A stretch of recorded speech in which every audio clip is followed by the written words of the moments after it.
백성들이 바벨론 포로에서 돌아올 때 1차 포로 귀환할 때 세스바살이라고 하는 스알델의 아들 스룹바벨과 또한 예수아라는 제사장을 중심으로 해서 장로들과 또한 여러 제도자뿐만 아니라 그 백성들이 각 지역별로 살던 백성들이 약 49,900명 정도 이렇게 돌아와서 성전을 건축하다가 그 사마리아인들의 방해 공작으로 인해서 결국에는 성전 건축이 멈추게 됩니다. 그러니까 너무나 계속 성전 건축을 방해하고 막 그런 공갈 협박을 하기도 하고 손을 약하게 만든다는 게 그거죠. 의기소침하게 만들어버리고. 그러다 보니까 잠깐 멈췄던 게 자꾸 시간이 지나다 보니까 성전을 건축하는 시간이 점점 멀어지다 보니까 그들이 일어나서 할 일이 뭐예요? 성전 건축을 못하게 됐고, 그래서 집에 자기 집들을 짓기에 바쁜 거죠. 바벨론 포로 생활하다 70년 만에 자기들이 1차로 포로 귀환했는데 70년이지만 저기 마지막 3차 포로 귀환 때 그때로 계산하면 약 50년 정도. 50년 동안 그 집을 냅둬보세요. 그 마을이 어떻게 되겠어요? 또 다른 사람들이 와서 사용하고 있고. 그러니까 그 집을 보수하고 판벽되게 하는 것, 즉 리모델링하고 다시 또 고치는 일에 아주 그냥 몰두하게 되는 거예요. 그랬을 때에 오늘 1절 말씀에 보면은 하나님께서 누구를 세우셨어요? 선지자 학개와 스가랴 선지자를 세워서 그들의 그 영적인 나태함과 영적으로 게으름에 대해서 책망하는 말씀을 주십니다. 그 말씀을 들었을 때에 2절 말씀에 보면은 이 스룹바벨하고 예수아가 다시 성전을 건축했다고 했는데, 여러분 이게 성전 건축하는 그 기간이 멈췄던 기간이 몇 년인 줄 아세요? 그때가 16년 동안이나 성전 건축이 멈춘 거예요. 537년의 기간에서 536년부터 멈추기 시작해서 520년까지, 그러니까 그 다리오 왕 2세 6월 24일까지 성전 건축이 멈춘 거예요. 16년 동안이나. 그러니 하나님이 선지자들을 보내서 다시 그들에게 책망하시고 또 그들이 왜 어려움을 당하고 있는지 그런 말씀을 주셨을 때 하나님의 말씀이 그들을 감동시키셔서 결국은 성전 건축이 재건하기 시작한 거예요. 자, 우리 한번 그 과정을 한번 보겠습니다.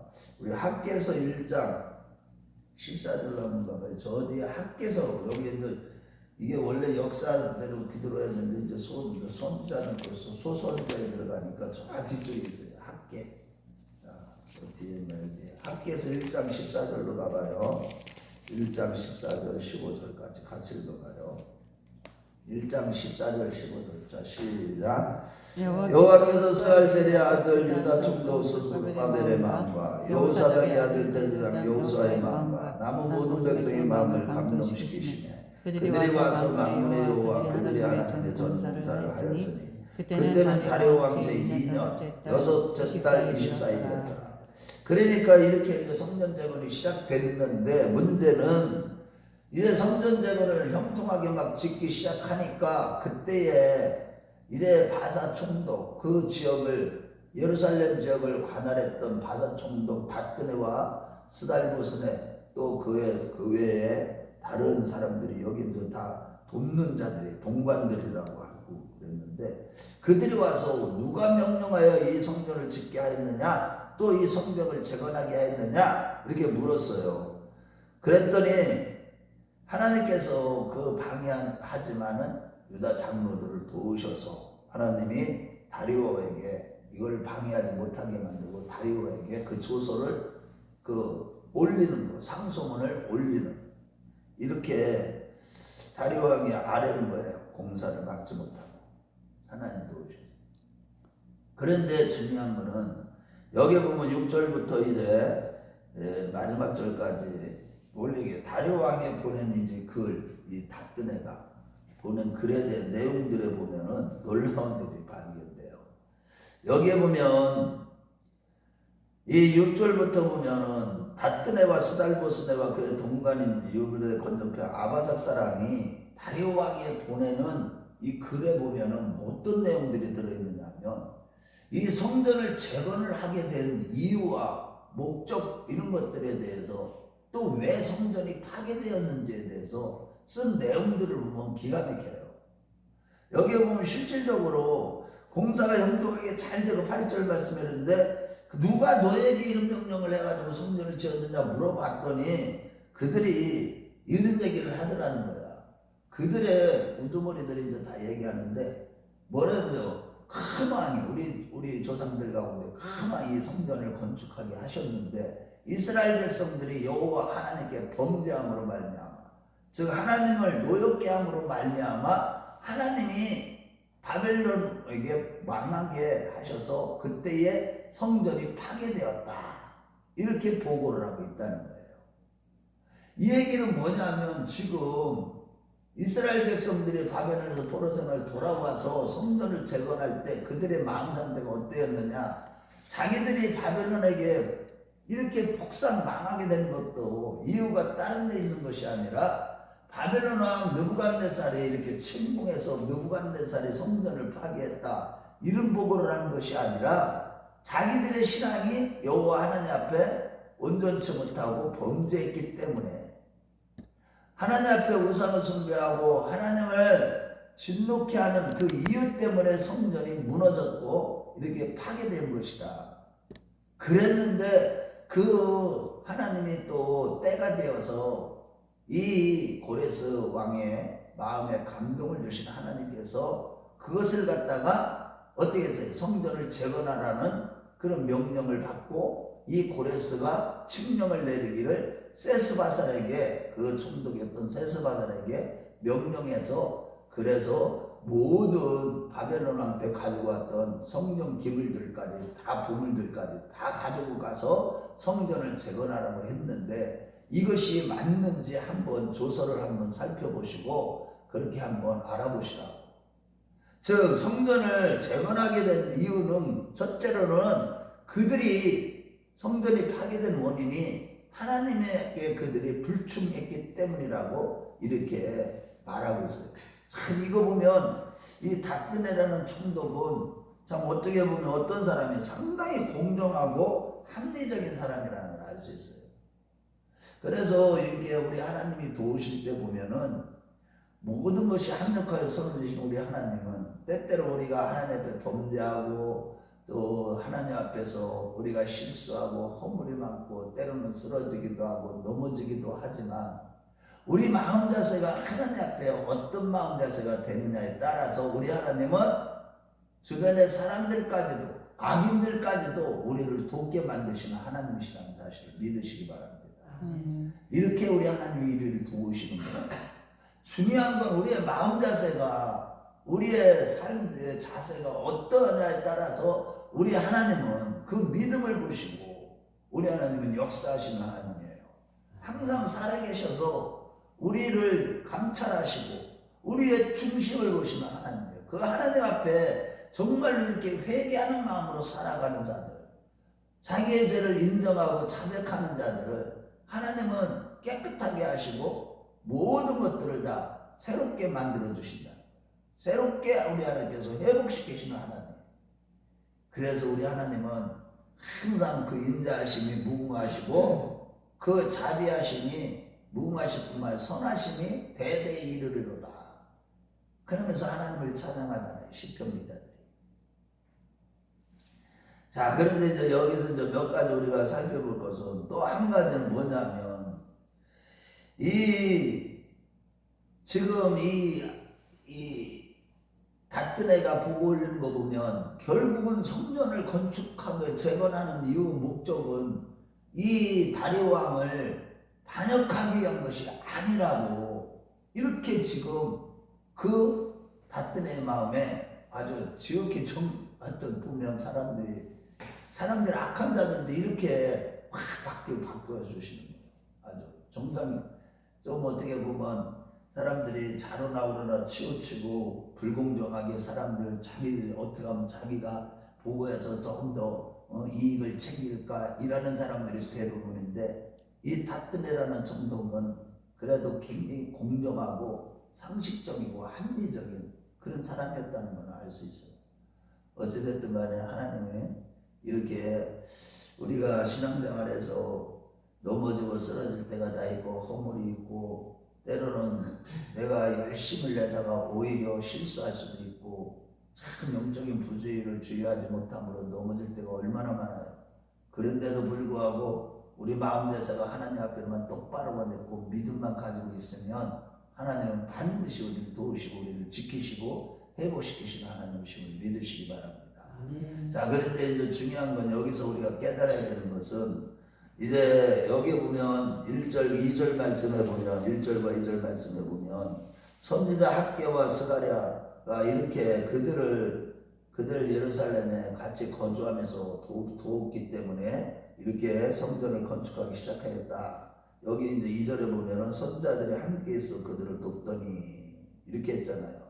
그런데 실질적으로 성전을 건축하게 하고 재건하게 된 가장 큰 동기는 뭐냐면 하나님의 말씀이 사람들의 마음을 감동시키셨기 때문이라는 사실이에요. 아까도 1장 14절 학께서 1장 14절 말씀에 보면 그렇게 말씀하시나 하나님의 말씀이 그들을 감동시키시네. 백성들과 스룹바벨과 이 누구예요? 예수와의 마음을 감동시키고 모든 사람이 하나님의 말씀이 선포되니까 그들이 그 말씀 자체가 이 살아 본능력이 있고 생명력이 있기 때문에 사람들의 마음을 다시 감동시키시고 회개케 하게 된다는 거예요. 그래서 우리가 항상 영적으로 회복된다? 이거는 지금 하나님께서 나에게 주시는 말씀을 받을 때 이게 이제 굉장히 중요해요. 우리가 항상 말씀을 묵상해야 되는 이유가 여기 있는 거예요. 우리가 때로는 있잖아요. 굉장히 어려울 때 항상 말씀을 묵상한 걸 자꾸 평상시에 자꾸 묵상하는 생활을 많이 하면 그 말씀이 살아서 내 안에서 늘 샛별이 떠오르기까지 내 안에서 늘 멈추기 때문에 늘 그 말씀이 나를 이끌고 가시고 나와 동행해 주시기 때문에 그 말씀이 우리를 또 감동시키시고 우리를 새롭게 고치시고 아멘. 영과 혼과 및 관절과 골수를 찔러 쪼개기까지 하는 것이 하나님의 말씀이라는 거예요.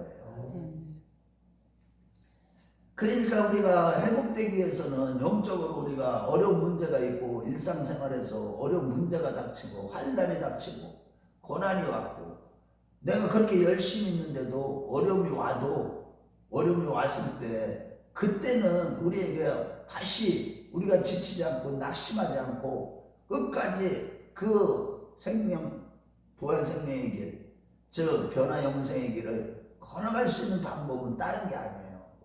하나님의 말씀을 가까이 합니다. 그런 자들은 항상 속히 회복이 되는 거예요. 그래서 저도 이제 때때로 이런 말씀들을 하나님이 주시지 않았다면 그때마다 레바의 말씀을 주시지 않았다면 뭐 넘어져서 못 일어났을 거예요. 한두 번이 아니거든요. 이 목회자의 길이라는 게 정말로 이게 진짜 좋은 길이에요. 사람이 아무리 지식을 많이 가지고 있어도 머리에 엄청난 지식을 가지고 있어도 영적으로 피폐해지는 건 순식간이에요. 이 가슴으로 살아내지 않으면 말씀을 이 가슴으로 살아내지 않으면 우리 자신은요 영적으로 금방 병들어 버려요. 머리로는 많이 알아도 그러다 보면은 이게요 하나님은 어디에서 역사를 해요? 머리로서 역사하는 게 아니에요. 머리로서는 하나님께서 머리를 통해서 부어주셔요. 이거를 생각하고 묵상하게 만들어서 이것을 삶으로 옮겨지는 이 가슴에까지 내려와서 인격이 되어버려야 되는데 그 얘기는 다른 게 아니에요. 주님과 내가 하나가 돼야 되는데 그런 하나가 되는 여기에 모든 구원이 있고 생명이 있고 거기에 놀라운 하나님의 역사가 나타나는 건데 하나님의 축복이 열매를 맺게 되는 것인데 이 사람들은 말씀을 가까이 하지 않기 때문에 넘어져도 일어설 수 있는 능력 자체가 없어지는 거예요. 그래서 우리가 항상 말씀을 주의하는 것이 그렇게 중요한 거예요. 말씀을 가까이 하는 것이 복이 있는 거예요. 그래서 하나님의 말씀이 내게 힘이 갖고 내 입에 있고 내 마음에 있은즉 마음에까지 내려와야 돼. 입에서 항상 말씀이 마음에 내려있으니까 마음에 있는 걸 입으로 말하기 때문에 항상 이 말씀을 읊조리는 거. 우리가 시편에도 보면 읊조린다는 소리 얘기잖아. 노래를 부른다는 거. 말씀으로 노래를 부르는 거. 찬양을 많이 부르는 거. 이런 것도 굉장히 중요한 거예요. 그러니까 그 마음에 말씀이 있습니다. 내가 이를 행할 수 있느니라. 그래 말씀대로 순종하며 살아가니까 어떻게 돼요? 우리의 신앙이 다 회복되는 거예요. 말씀을 묵상할 때 우리는요 그 말씀이 우리로 하여금 하나님만 의지하도록 이렇게 역사하신다는 거예요. 그런데 보세요, 그들이 게으르고 낙태했을 때 보세요, 성전을 건축하라고 그 명령을 받았음에도 그들이 보세요, 낙태했을 때 어떤 일이 냈어요? 학개서 말씀해 보면 그들에게 어떤 일이 닥쳤어요? 성전을 건축하자 고 16년 동안 자기 집 짓기에 바쁘고 지금 일상생활 자기를 위한 생활에 아주 빠져있을 때 하나님의 일은 둘째치고 하나님의 일은 내팽개치고 그냥 자기 먹고 사는데요. 네. 이런 일을 했을 때 어떤 일이 생겼어요? 기근이 생기고 가뭄이 찾아오고 막 학교에서 보세요. 그래서 우리도 보세요, 때로는 가난해지고 고통이 오고 병이 걸리고 여러 가지 어려운 문제들이 닥치는 것은 하나님의 뜻이 먼저 우선돼야 되는데 그의 나라와 의를 먼저 구해야 되는데 오직 예수님을 먼저 구해야 되는데 그저 자기 먹고 사기 위해서 부자 되기 위해서 세상 성공하기 위해서 세상 재미를 누리기 위해서 그렇게 살아가다 보니까 다 나중에는 심각한 위기를 맞이하게 되는 거예요. 그래서 우리가 항상 신앙생활하면서 늘 조심해야 되는 것은 내가 지금 마음 상태가 어제도 수요일했던 말씀 매일매일 날마다 내가 진실한 삶 아멘의 삶을 살았느냐 이거예요. 하나님의 말씀에 순종하며 살았느냐 이거예요. 진실되게 살았느냐, 진실하게 살았느냐. 매 순간순간마다 주님이 하는 모든 일에 무슨 일을 하든지 주님의 이름으로 하고 있느냐 이게요 뭐든지 해도 다 주님의 은혜라고 이 고백이 나올 정도로 주님의 이름으로 하고 있는 뭐를 하든지 항상 말씀에 순종하고 늘 내 마음을 비우고 늘 순수한 마음으로 이렇게 신앙생활하고 있는지 늘 감찰해야 되는 이유가 여기에 있는 거예요. 항상 우리 자신은요 잘 믿는 것 같아도 때로는 있잖아요. 한번 또 내 안을 살펴보면 와 이것조차도 또 내가 주님을 위해 산다고 하면서도 또 나를 위해 살았다. 이것을 날마다 아니 어제까지도 몇 시간 전까지도 보면 다 나를 위해서 살고 있다는 거예요. 그러니까 이런 것들로 인해서 우리가 정말로 애통하는 마음을 가졌을 때 로마서 8장에 1절에 있는 말씀처럼 결코 그리스도 예수 안에는 정죄함을 받지 않는다. 그 진정한 자유가 오게 되는 거예요. 그 과정을 날마다 겪어야 되는 겁니다.